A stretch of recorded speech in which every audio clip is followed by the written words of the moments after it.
Welcome back, deep divers. Ready to challenge some assumptions. Always. Awesome.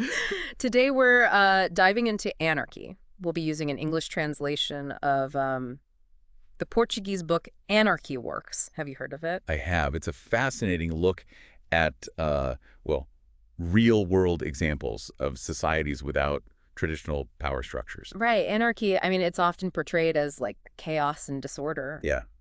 Total mayhem. But Anarchy Works kind of flips that on its head, doesn't it? It does. It argues that anarchy, well, it can actually be a very functional and even harmonious way to organize society. That's a pretty bold claim, isn't it? It is. But the book backs it up with, like, tons of examples from throughout history and across different cultures. Okay, so I'm intrigued. Where do we even, start with this? I mean, most people, when they think of anarchy, they think, survival of the fittest, every man for himself kind of thing. Right. Like, it's human nature to be selfish and competitive, so we need rules and authority to keep us in check. But Anarchy Works challenges that assumption.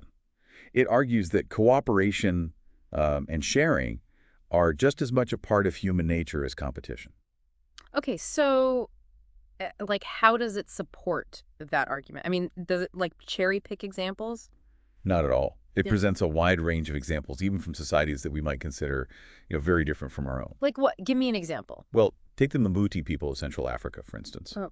They've lived for centuries in a stateless society. They share resources, make decisions collectively, and resolve conflicts peacefully, all without, a formal government or any kind of, hierarchical authority. Interesting. But how do they, ensure fairness? I mean, if there's no one in charge, how do you stop people from, taking advantage of the system? Well, it's all about, a strong sense of community and shared values. Their survival depends on cooperation, so they've developed social mechanisms that promote fairness and discourage freeloading. So it's not about a written set of rules, but rather a kind of social contract that's deeply ingrained in their culture. Exactly. And it's not limited to, small-scale societies like the Mbuti. The book also points out examples of cooperation and sharing, even in modern capitalist societies. Really? Like what? I'm having trouble picturing that. Well, think about public libraries, for example. Okay, yeah. They're a prime example of, a shared resource that's freely accessible to everyone. And then you have things like community gardens, volunteer organizations, and even just the simple act of helping a neighbor in need. I guess you're right. We do see examples of cooperation and altruism all around us, even if it's not always the dominant narrative. But I gotta say, the idea of a society without any kind of authority still seems kind of scary. I mean, who's gonna, stop people from committing crimes or hurting each other? Right. That's a common concern. And it's Yeah. something that Anarchy Works addresses directly. Okay, good. Lay it on me. Well, the book argues that the state's monopoly on violence actually creates more problems than it solves. Whoa, wait, back up a second. Explain that. Sure. It's like when you give a small group of people the power to use force, it's almost inevitable that they'll abuse that power. And that can lead to all sorts of injustices, from police brutality to, mass incarceration. Okay, yeah. I see what you mean. We've definitely seen examples of that, unfortunately. Right. And so Anarchy Works suggests that we need to find alternative ways to address harm and ensure justice, ways that don't rely on, punishment and coercion. Okay. And so how does it propose we do that? I mean, are we talking about, a world without any consequences for actions? Not at all. It's about shifting our focus from punishment to restorative justice. Restorative justice, what's that? Well, it's an approach that prioritizes repairing harm and addressing the needs of everyone involved, including the victim, the offender, and the community. So it's more about, healing and reconciliation than, retribution. Exactly. And the book provides examples of, indigenous cultures and even some modern communities that have successfully implemented restorative justice practices. Interesting. So instead of relying on a top-down system of law enforcement, it's about empowering communities to resolve conflicts and address harm in a more holistic way. Exactly. And Anarchy Works argues that this approach can actually be much more effective in the long run, both in terms of reducing crime and creating a more just and equitable society. Okay, so we've talked about how an anarchist society might handle things like resource sharing and conflict resolution, but what about the day-to-day stuff? I mean, how do these societies make decisions? Who decides what needs to be done and how it's going to get done? Right. That's where things get really interesting, because anarchist societies, they often rely on consensus-based decision-making. Consensus. So, like, everyone has to agree. Ideally, yes. Yeah. But it's not always easy, obviously. The book talks about the challenges of implementing consensus, like the potential for endless debates or, certain voices being marginalized. Yeah, that makes sense. I mean, getting everyone on the same page can be tough, even in a small group, let alone an entire society. Right. But Anarchy Works argues that the benefits of consensus far outweigh the challenges.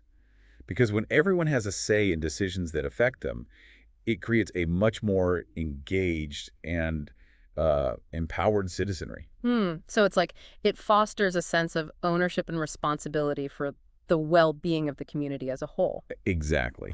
And it helps to prevent the kind of alienation and apathy that we often see in societies where decisions are made by a small group of elites. Okay, so we're starting to get a picture of how these anarchist societies might function on a practical level. But I'm still curious about the nitty-gritty details. For example, who takes out the trash in an anarchist society? I mean, it's not exactly a glamorous job, but someone's got to do it, right? Right. And that's actually a question that Anarchy Works tackles head on. It asks, why do we view certain jobs as inherently undesirable? And could there be alternative ways to approach them? Okay, I'm listening. What kind of alternatives are we talking about? Well, for one thing, it's about challenging the idea that work has to be like a drudgery. Okay. Easier said than done, though, right? True. But the book argues that when we have more control over our work, and when we see it as contributing to the common good, it becomes much more meaningful and even enjoyable. So it's about finding ways to make work more intrinsically motivating rather than relying on external rewards or punishments? Exactly. And Anarchy Works gives several examples of communities that have successfully implemented these kinds of alternative approaches to labor. Like what? Give me an example. Well, there's Christiana, Denmark. Christiana, okay. It's a self-governing community where residents have collectively managed their own waste disposal for decades. Really? So Wow. they don't have a garbage collection service? Nope. They take care of it themselves through a system of shared responsibility and community composting. Wow. That's pretty impressive. But what about things like caring for the elderly or those with disabilities? I mean, in a society without a traditional welfare state, who's responsible for making sure those folks are taken care of? Well, Anarchy Works argues that caring for the vulnerable is a fundamental human instinct, something that's often stifled by our individualistic and competitive society. Okay, so it's about tapping into our natural empathy and compassion. Exactly. And the book provides examples of hunter-gatherer societies and even some modern anarchist communities where caring for the elderly and disabled is seen as a collective responsibility, not something that's left to individuals or the state. That's a really different way of thinking about it. But I gotta admit, I'm still a bit skeptical. I mean, it all sounds great in theory, but I'm not sure how it would work in practice, on a larger scale. Well, that's a valid point. And to be fair, Anarchy Works doesn't claim to have all the answers. It's more about opening up our minds to different possibilities, showing us that there are alternative ways of organizing society that are based on, cooperation, mutual aid, and direct democracy. Okay, so it's not a blueprint for a perfect society, but rather a collection of ideas and examples that can inspire us to think differently about the world. Exactly. And to maybe even start experimenting with some of these ideas in our own lives and communities. I like that. So it's not about waiting for some grand revolution, but rather about making small changes, building those pockets of freedom and cooperation wherever we can. Absolutely. Because who knows, maybe those small changes will eventually add up to something much bigger. I like the sound of that. But we've only scratched the surface here. There's so much more to explore in Anarchy Works, how these societies handle things like education, healthcare, technology, and even environmental sustainability. And that's where we'll pick up in the next part of our deep dive. Sounds good to me. One thing that really struck me about Anarchy Works is how much it emphasizes the environment. Oh, yeah. I'm curious about that. Yeah. So in these anarchist societies, there's this deep respect for the natural world. That makes sense to me. If you're living in a system where, you're directly dependent on your environment for survival, I guess sustainability isn't just a trendy buzzword, right? It's a matter of life and death. Exactly. It's built into their way of life. The book gives this great example of the Utopias Island community in the Pacific. They've been living sustainably for centuries, making decisions collectively about how to manage their resources. Oh, yeah. I remember reading about them. Didn't they, decide to stop raising pigs at one point because it was putting too much strain on their ecosystem? They did, which, I mean, that takes a lot of foresight and a willingness to put the long-term well-being of the community ahead of, Right. like, short-term gains. For sure. It makes you wonder, like, what if we applied that same kind of thinking to our own society, right? I mean, maybe we wouldn't be facing this climate crisis if we were more focused on living in balance with nature instead of just, exploiting it for profit. Right. And Anarchy Works argues that that kind of exploitation is often a direct result of, like, hierarchical systems of power, where you have a small group of people who are making decisions that benefit themselves at the expense of, the environment and the majority of people. Yeah, that definitely tracks with, like, what we're seeing with, corporations polluting and destroying ecosystems in the name of profit. Exactly. But in an anarchist society, where power is more decentralized and people are more directly connected to their environment, there's this, like, built-in incentive to protect and preserve it. Okay, so I'm getting how that might work in a small-scale community like Tacopia Island, but how would you scale that up to, like, a global level? I mean, who's going to enforce environmental regulations if there's no government or, international bodies to crack down on polluters? Right. I mean, that's the million-dollar question. And Anarchy Works acknowledges that environmental protection in an anarchist society would require a major shift in, like, our mindset and our values. So less about top-down regulations and more about a collective understanding that we're all responsible for taking care of the planet. Exactly. The book points to the foreigners of New Guinea as another great example. So Guinea. Yeah. For thousands of years, they've developed these, like, incredibly sophisticated agricultural techniques that are both productive and sustainable, and all without any, like, central authority dictating their practices. Wow, so it's like they've figured out how to work with nature instead of against it. Precisely. And Anarchy Works suggests that that kind of knowledge and those traditional practices could be really valuable in, like, helping us transition to a more sustainable future. Yeah, I like that. It's about, like, learning from cultures that have a deeper understanding of how to live in harmony with the natural world. Right. Instead of just assuming that, our modern industrial way of life is the only way. Okay, so I'm starting to see how environmental sustainability could fit into this anarchist vision. But, I got to be honest, I'm still kind of hung up on the issue of crime. Yeah. It's like one of the biggest concerns people have about anarchy, right? The idea that without police or prisons, it would just be like a free-for-all, everyone doing whatever they want, no consequences. I get it. That's a pretty common fear. And honestly, it's a fear that's often exploited by, like, those in power to justify their authority. Yeah, that makes sense. If you can convince people that they need you to protect them from chaos, then you can pretty much get away with anything. Right. But Anarchy Works challenges that whole narrative. It argues that, the state's monopoly on violence actually creates more problems than it solves. Whoa, hold on. How do you figure that? Well, think about it. When you give a small group of people the power to use force, it's almost inevitable that they'll abuse that power. And that can lead to all sorts of injustices, from police brutality to, like, mass incarceration. Okay, yeah, I see what you're saying. We've definitely seen plenty of examples of that in, our own society. Right. And so Anarchy Works suggests that we need to find alternative ways to address harm and ensure justice, ways that don't rely on, like, punishment and coercion. Okay. So what, like turning the other cheek, just letting people get away with whatever they want? Not exactly. It's more about, like, shifting our focus from punishment to restorative justice. Restorative justice? Remind me what that is again. Sure. It's an approach that prioritizes repairing harm and addressing the needs of everyone involved, including the victim, the offender, and the community. So it's less about, like, retribution and more about healing and reconciliation. Okay, yeah, that makes sense. But are there, like, any real-world examples of this actually working, or is it just, a bunch of idealistic theory? Oh, there are definitely real-world examples. The book mentions the Nubian culture in Egypt, for instance. Yeah. They have this long tradition of resolving conflicts peacefully through, like, community mediation and dialogue. Right. Interesting. So it's like instead of relying on a formal court system or police force, they take a more community-based approach to justice. Exactly. And Anarchy Works argues that this approach can actually be much more effective in, like, reducing crime and creating a more harmonious society. Okay, so I'm starting to get how this whole restorative justice thing might work, but I'm still wondering, like, what about serious crimes? Like assault or murder? How would an anarchist society deal with that kind of violence? Well, that's where things get really tricky, right?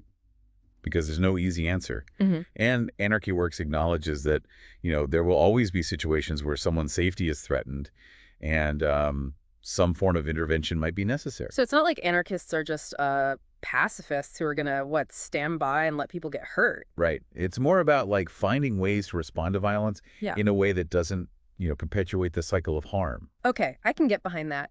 But I gotta say, it still seems like a pretty daunting challenge. I mean, to create a society where violence is like the exception rather than the rule, especially when you look at, all the violence and conflict that's going on in the world today. Yeah. No, it's Yeah. definitely not going to be easy. And Anarchy Works doesn't pretend that it is, but it does offer some like inspiring examples of communities that have managed to create a culture of peace and nonviolence. Oh, yeah. Like what?